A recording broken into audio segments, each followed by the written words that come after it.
বিসমিল্লাহির রহমানির রহিম। প্রিয় ছাত্রছাত্রী, আসসালামু আলাইকুম। আশা করি সবাই ভালো আছো। আমিও তোমাদের দোয়ায় আল্লাহর রহমতে ভালো আছি। তো আমরা গত ক্লাসে যে অঙ্কগুলো করেছিলাম সেই অঙ্কগুলো ছিল এরকম: শক্তির সংরক্ষণশীলতা যাচাই। শক্তির সংরক্ষণশীলতা যাচাই। তো আমরা ওই শক্তির সংরক্ষণশীলতার আরেকটা সৃজনশীল তোমাদের এখন দিচ্ছি, তোমরা এটা করবা। আর না পারলে তো আমি করেই দিব।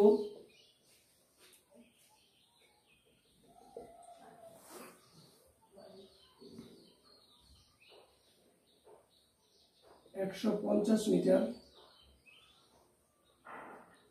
এ, এটা হলো বি, এটা হলো সি, এটা হলো ডি। 50 metre, 50 metre, 50 metre.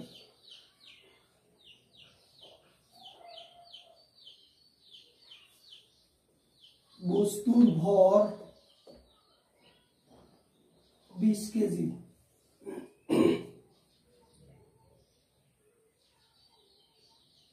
এক নাম্বার অঙ্ক, এ বিন্দুতে বিভব শক্তি নির্ণয় করো। এ বিন্দুতে বিভব শক্তি নির্ণয় করো। সবাই পারবা? 2 নাম্বার অঙ্ক, বি ও সি বিন্দুতে শক্তির সংরক্ষণশীলতা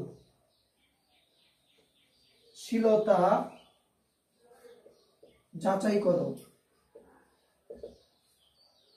বি ও সি বিন্দুতে শক্তির সংরক্ষণশীলতা যাচাই করো। এটা কি ধরনের অঙ্ক? আমার মনে হয় প্রথম অঙ্কটা করে দিলেই ভালো। অনুরূপ একটা অঙ্ক তোমাদের এক্সাম্পল দিয়ে দিব। তো 1 নাম্বার অঙ্ক থেকে আমরা শুরু করব।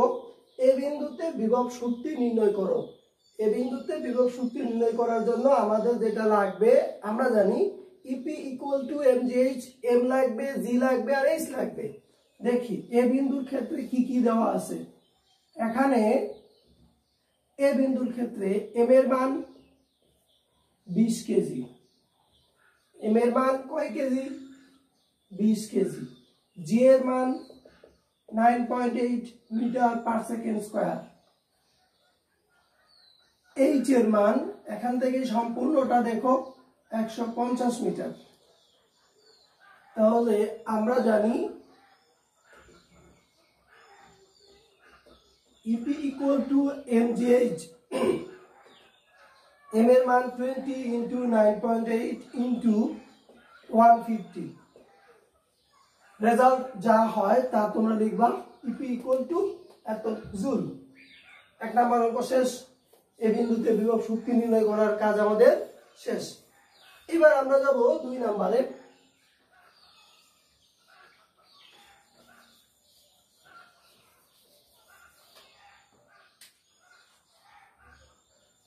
দুই নাম্বার, বি ও সি বিন্দুতে শক্তির সংরক্ষণশীলতা যাচাই করো। এটার মানে কি? আমাদের যেটা বের করতে হবে সেটা হলো বি বিন্দুতে বিভব শক্তি বের করতে হবে, বি বিন্দুতে গতি শক্তিও বের করতে হবে। তারপরে এই বিভব শক্তি আর গতি শক্তির যোগফল, একইভাবে সি বিন্দুতে বিভব শক্তি আর গতি শক্তির যোগফল যদি সমান হয় তাহলে আমরা বলবো শক্তির সংরক্ষণশীলতা মেনে চলে। আর যদি সমান না হয় তাহলে আমরা বলবো শক্তির সংরক্ষণশীলতা মেনে চলে না। এখানে অবশ্যই শক্তির সংরক্ষণশীলতা মেনে চলবে, মাথায় রাখতে হবে। এখানে অবশ্যই শক্তির সংরক্ষণশীলতা মেনে চলবে। তাহলে বি বিন্দুর ক্ষেত্রে দেখবো, আমরা জানি বিভব শক্তি ইপি ইকুয়াল টু এমজিএক্স। বিভব শক্তি ইপি ইকুয়াল টু এমজিএক্স কেন লিখলাম? এই বি বিন্দুর ক্ষেত্রে এখান থেকে এই পর্যন্ত, এখান থেকে এই পর্যন্ত হলো এক্স, আর এইখান থেকে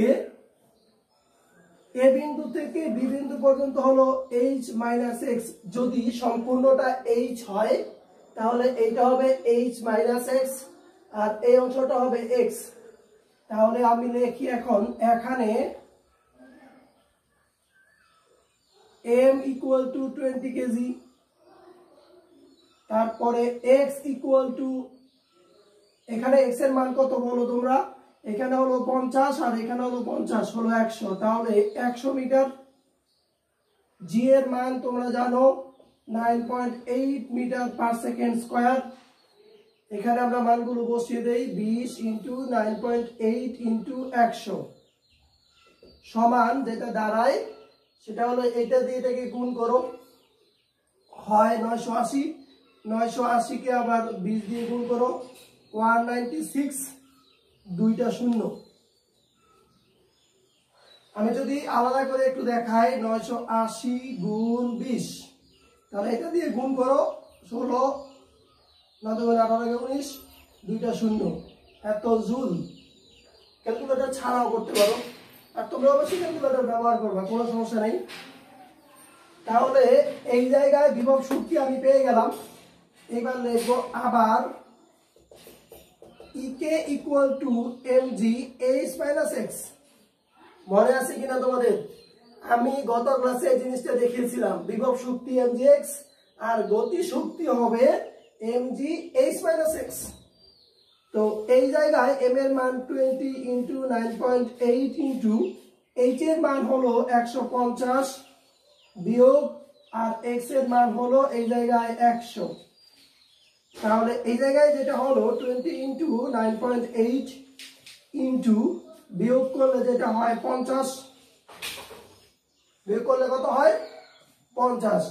এই 50 এই 20 সাথে গুণ করলে হবে 1000, 1000 দিয়ে গুণ করলে এটা হবে 9800, 9800 joule.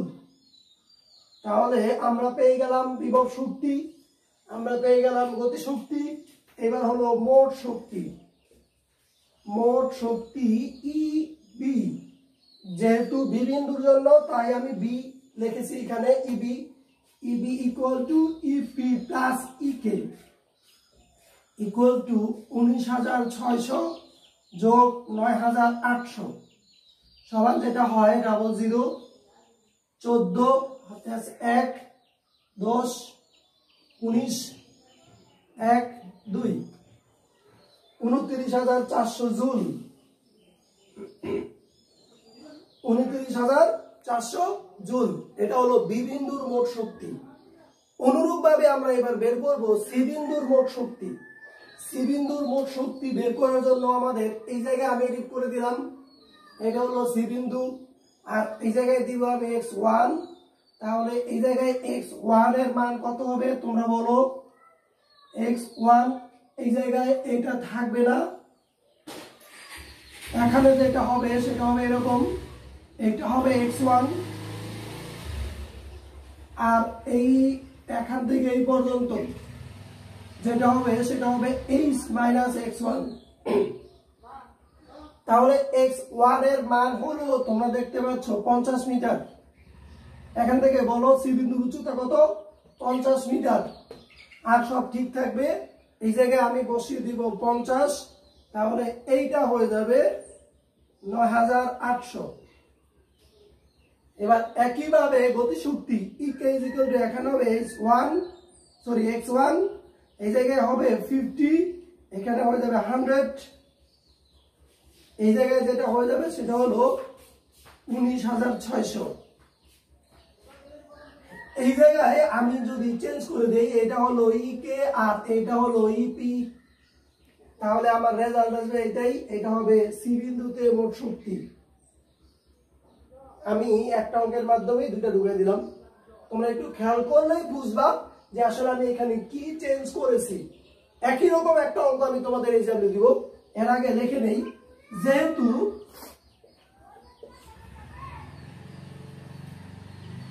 EB equal to EC, সুতরাং বি ও সি বিন্দুতে বস্তুটি শক্তির সংরক্ষণশীলতা মেনে চলে। যেহেতু বি এবং সি বিন্দুতে মোট শক্তি সমান, তাই বি ও সি বিন্দুতে বস্তুটি শক্তির সংরক্ষণশীলতা মেনে চলে। আশা করি সবাই অঙ্কটা মোটামুটি বুঝতে পেরেছো। আমি একটা অঙ্ক ইজাবলি দিচ্ছি তোমাদের অনুরূপ।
এ বিন্দুতে মোট শক্তি নির্ণয় করো।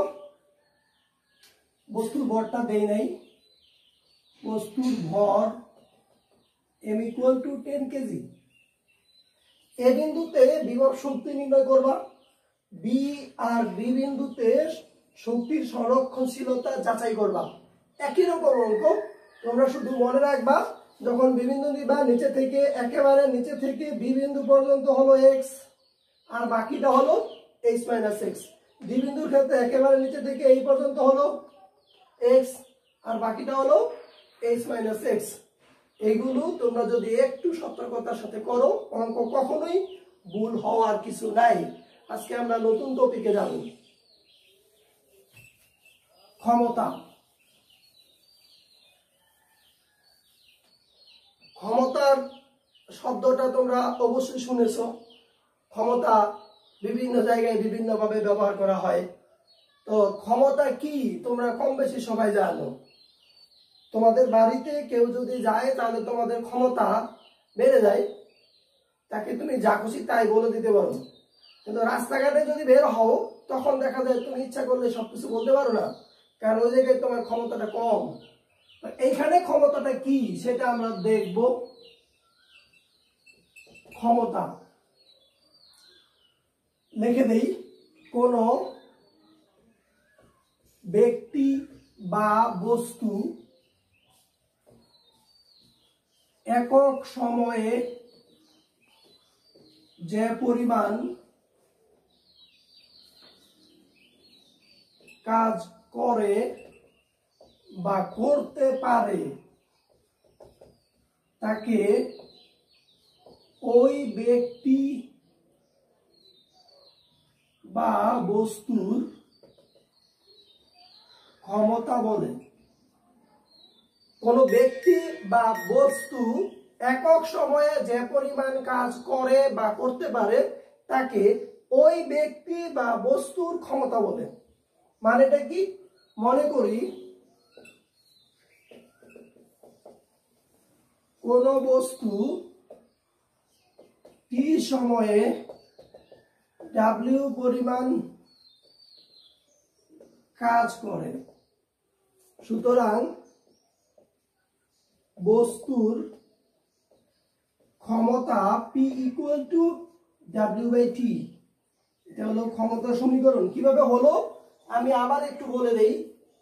মনে করো তুমি 10 সেকেন্ড সময়ে, কয় সেকেন্ড সময়? 10 সেকেন্ড সময়ে 2 পৃষ্ঠা লিখে ফেলতে পারো। কয় পৃষ্ঠা? বা 2 লাইন লিখতে পারো। 10 সেকেন্ড সময়ে লিখতে পারো 2 লাইন, কিন্তু একক সময়ে তুমি কি পরিমাণ কাজ করতে পারো? তাহলে 1 সেকেন্ডে তুমি লিখতে পারো 2/10 লাইন। এটাকেই বলা হবে তোমার ক্ষমতা। কিভাবে? এটা যদি হয় টি সময় আর এইটা হলো কাজ W, তাহলে এই জায়গায় তুমি দেখতে পাও W এর জায়গায় 2 আছে, তার মানে এখানে W বসাইতে পারি আর এখানে 10-এর জায়গায় আমি বসাইতে পারি টি, এটাকে বলা হয় ক্ষমতা পি। 1 সেকেন্ড সময়ে তুমি যে পরিমাণ কাজ করতে পারো তাকে বলা হবে তোমার ক্ষমতা।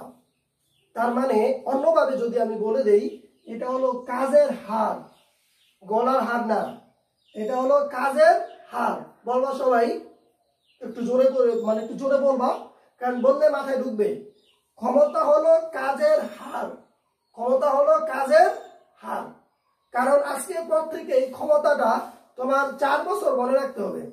9, 10 ইন্টারমিডিয়েট, এই 4 বছর একই জিনিস থাকবে, কোনো পার্থক্য নাই। P equal to W by T, খুব ছোট একটা সমীকরণ মনে হচ্ছে, এটার ভিতরে অনেক কিছু আছে, সেগুলো আমি দেখাবো ধাপে ধাপে, তোমাদের বেশি দেখাবো না, অল্প একটু দেখাবো। P equal to W by T, W by T মানে হচ্ছে কাজের হার, কাজের হার মানে হচ্ছে একক সময়ে কাজ। যখনই হার শব্দটা আসবে তোমরা দেখবা বেশিরভাগ ক্ষেত্রে সময় দিয়ে ভাগ করে, কিছু কিছু ক্ষেত্রে অন্যটাও আছে, এটাকে বলা হয় সময়ের সাপেক্ষে কাজের হার, সময়ের সাপেক্ষে সরণের হার। এটা উল্লেখ করে দেয়, কিন্তু যদি উল্লেখ করে না দেয় তাহলে তোমরা বুঝবা এটা হলো সময়ের সাপেক্ষে। তাহলে P equal to W by T। আমি প্রথমে দেখে নেই যে এই জায়গায় W টার একক কি, W এর একক হলো জুল, আর সময়ের একক কি সেকেন্ড, কি দাঁড়ালো জুল পার সেকেন্ড। তাহলে ক্ষমতার একক কি দাঁড়ালো জুল পার সেকেন্ড।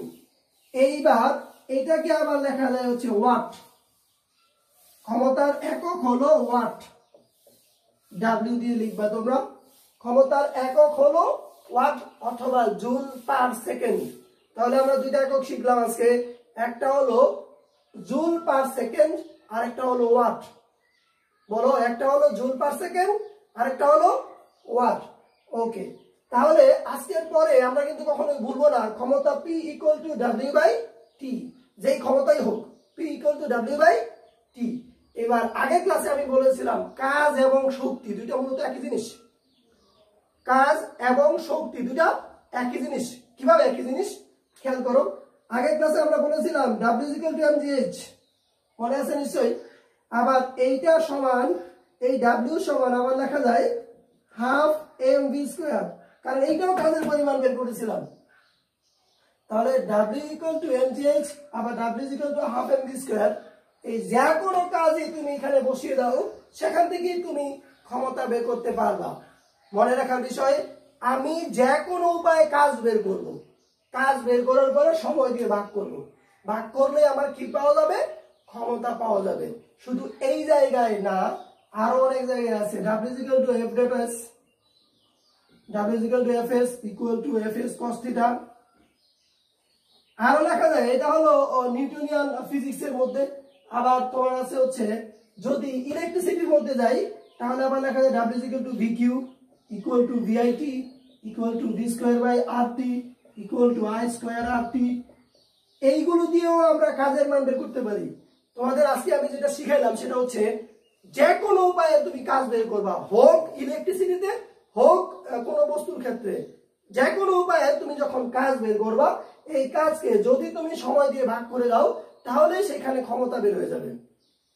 আমি আবারও রিপিট করতেছি, যে কোনো উপায়ে কাজ বের করবা, কাজ বের করার পরে তুমি সময় দিয়ে ভাগ করবা, ভাগ করলেই ক্ষমতা বের হয়ে যাবে। এই অধ্যায়ে তোমাদের জন্য যেটা লাগবে সেটা আমি একটু লিখে দেই, এগুলো সবই লাগবে কিন্তু আপাতত না।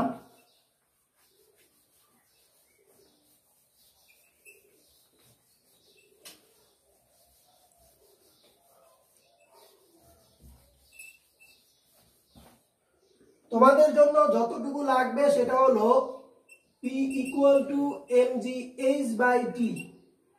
কর্মদক্ষতা আমি পরে শিখাবো, আগে ক্ষমতা দিয়ে অঙ্ক করে নেই, তারপর P equal to mgh by t কিভাবে লিখলেন একটু আগে বুঝাইছি যে W is equal to mgh লেখা যায়, তাহলে সরাসরি P equal to mgh by t লেখা যায়। ওকে, এবার তাহলে এটা দিয়ে আমরা একটা অঙ্ক করি।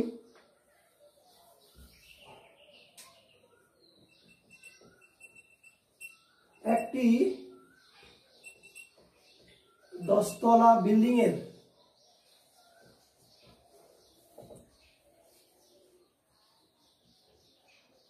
নিচ তলা হতে হাসান 10 কেজি ভরের একটি বস্তু নিয়ে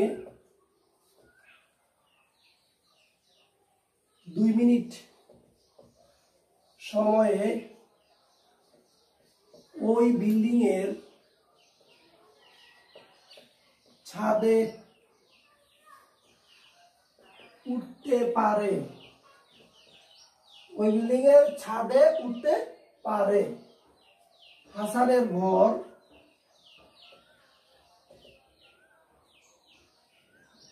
55 কেজি। হাসানের ভর 55 কেজি। তার ক্ষমতা নির্ণয় করো। কি বের করবো? তার ক্ষমতা নির্ণয় করব। তোমরা যেটা জানো সেটা লিখলাম। আমরা জানি P = mgh/t। আমরা এখান থেকে খুঁজে খুঁজে বের করবো এখানে কি কি আছে। মাথায় কোনো প্রেশার নেওয়ার দরকার নেই, এত প্রেশার নিলে ফিজিক্স পড়া যাবে না। একদম রিল্যাক্সে চিন্তা করবা আসলে কি বলতে যাচ্ছে এখানে। দাঁড়াও, একটু বাকি আছে মনে হয়।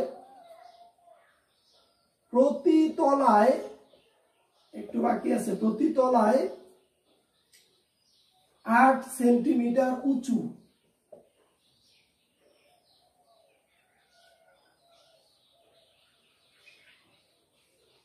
8 সেন্টিমিটার না, 12 সেন্টিমিটার উঁচু 20টি করে সিঁড়ি আছে। সিঁড়ি আছে প্রতি তলায় 8 সেন্টিমিটার উঁচু 20টি সিঁড়ি আছে।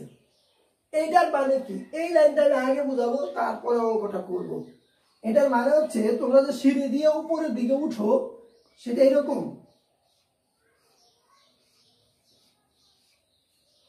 এরকম সিঁড়ি খেয়াল করো। এই জায়গায় যদি এইটা হয় 12 সেন্টিমিটার, এইটাও 12 সেন্টিমিটার, এইটাও 12 সেন্টিমিটার, এরকম এক তলার মধ্যে কয়টা সিঁড়ি আছে? 1 2 3 এইভাবে কাউন্ট করবো। 20টা সিঁড়ি আছে। কয়টা সিঁড়ি আছে? 20টা। তাহলে এক তলার উচ্চতা কত সেটা আমরা এখান থেকে বের করতে পারবো। কিভাবে বের করব সেটা আমি একটু বলে দিচ্ছি। এখানে আমার লাগবে হলো উচ্চতা h। উচ্চতা কি? h। এবার এক তলার জন্য সিঁড়ি আছে, মানে একটা সিঁড়ির উচ্চতা হলো 12 সেন্টিমিটার, সিঁড়ি আছে কয়টা? 20টা। তাহলে এক তলার উচ্চতা বের হয়ে গেল। কয় তলার উচ্চতা বের হলো? এক তলার। বিল্ডিংটা কয় তলা? 10 তলা। তাহলে আমি 10 দিয়ে গুণ করলাম। আমি আবারও বুঝিয়ে বলি তোমাদের। একটা সিঁড়ির উচ্চতা, একটি সিঁড়ির উচ্চতা হলো 12 সেন্টিমিটার। তাহলে এরকম সিঁড়ি আছে 20টা। তাহলে 20টা সিঁড়ির উচ্চতা হবে 12 × 20। তার এত সেন্টিমিটার হলো এক তলার উচ্চতা। যদি এক তলার উচ্চতা এত সেন্টিমিটার হয় তাহলে 10 তলার উচ্চতা 10 দিয়ে গুণ হবে, এত সেন্টিমিটার। এইবার যদি আমি এটাকে মিটারে নেই তাহলে হবে 24 মিটার। গুণ করে দাও, এটা দিয়ে গুণ করলে হবে 200। আর 200-কে যদি আমি মিটারে নিই তাহলে হয়ে যাবে 2 মিটার। 2 দিয়ে যদি 12-কে গুণ করি তাহলে 12 × 24 মিটার। তোমরা সেন্টিমিটারে গুণ করবা, 100 দিয়ে ভাগ করবা। 100 দিয়ে ভাগ করলে যা আসবে তাই লিখবা, কোনো সমস্যা নাই। এইবার এই জায়গায় h তাহলে আমাদের হয়ে গেল। আর কি দেওয়া আছে এই জায়গায়? সময় দেওয়া আছে t। t কয় মিনিট? 2 মিনিট। আমাদের সময় একক হলো একক সেকেন্ড, তাই আমরা এটাকে সেকেন্ডে নিব। 2 এর সাথে কত গুণ করব? 60 সমান 120 সেকেন্ড। 120 সেকেন্ড। এইবার আমার আরেকটা জিনিস লাগবে, সেটা কি? সেইটা হলো এই জায়গায় লাগবে m। বলো m এর মান কত? m এর মান 10 কেজি না। m এর মান 10 কেজি বলা যাবে না। কেন বলা যাবে না? কারণ যে হাসান বিল্ডিং এর নিচতলা থেকে একদম ছাদে উঠতেছে, সে নিজের ভরটাকে উপরের দিকে উঠাচ্ছে। তুমি যদি কোনো ধরনের বস্তু না নিয়ে নিজে নিজেই বিল্ডিং এর ছাদে উঠতে চাও, দেখবা কতক্ষণ পরে তুমি টায়ার্ড হয়ে যাবা, কারণ তোমাকে ওই জায়গায় একটা শক্তি ব্যয় করা লাগতেছে। এই কারণে হাসান তার নিজের যে ভর সেটাকে যখন উপরের দিকে উঠাচ্ছিল, সেটার জন্য সে একটা কাজ করতেছে। সেই কাজ এর জন্য আমরা তার ভরটাকে ওইখানে কাউন্ট করব 55 কেজি। তাহলে মোট ভর কত হবে? 10 যোগ 55 সমান হলো 65 কেজি। আমি কি কথাটা বুঝাইতে পারলাম তোমাদের? ভালোভাবে বুঝবা। তুমি যদি নিজে নিজে কোনো বস্তু না নিয়ে নিজে নিজে হাঁটো, তাহলেও তোমার যে ভর, সেই ভরটাকে তোমাকে উপরের দিকে উঠাইতে হবে। আর তোমার ভরটাকে উঠাইতেও তুমি একটা কাজ করতেছো, সেখানেও তোমার একটা ক্ষমতা লাগবে। আর এই জন্য মোট ভর হবে বস্তুর ভর এবং তার নিজের ভর। এইবার মানগুলো তোমরা বসিয়ে দিবা। 65 ইন্টু 9.8 ইন্টু 24 ডিভাইডেড বাই 120। এখানে পি এর মান যা আসবে সেটা তোমরা লিখে দিবা। তাহলে এই জায়গায় হলো ক্ষমতা পি ইকুয়াল টু এত ওয়াট।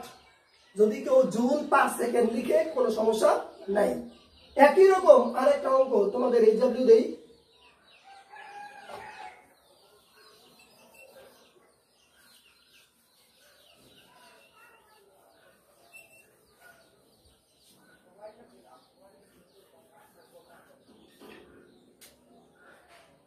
এখানে দিলাম 12 তলা, এখানে 15 কেজি, এখানে দিলাম 5 মিনিট, এই জায়গায় দিলাম 60 কেজি, 65 কেজি,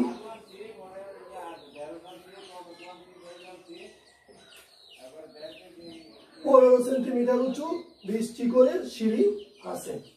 এই অঙ্কটা তোমরা করবা। আগের অঙ্কটা যেটা দিয়েছি একটু আগে, সেই অঙ্কটা করবা। তারপরে আমরা পরের ক্লাসে গিয়ে এই অধ্যায় হয়তো শেষ করে দিব। এইটার আরো কিছু অঙ্ক আছে, সেই অঙ্কগুলো আমি তোমাদের দেখাবো। তারপরে হয়তো অধ্যায়টা শেষ হয়ে যাবে। সবাই ভালো থাকবা। আজকের মতো এখানেই শেষ করলাম। আল্লাহ হাফেজ।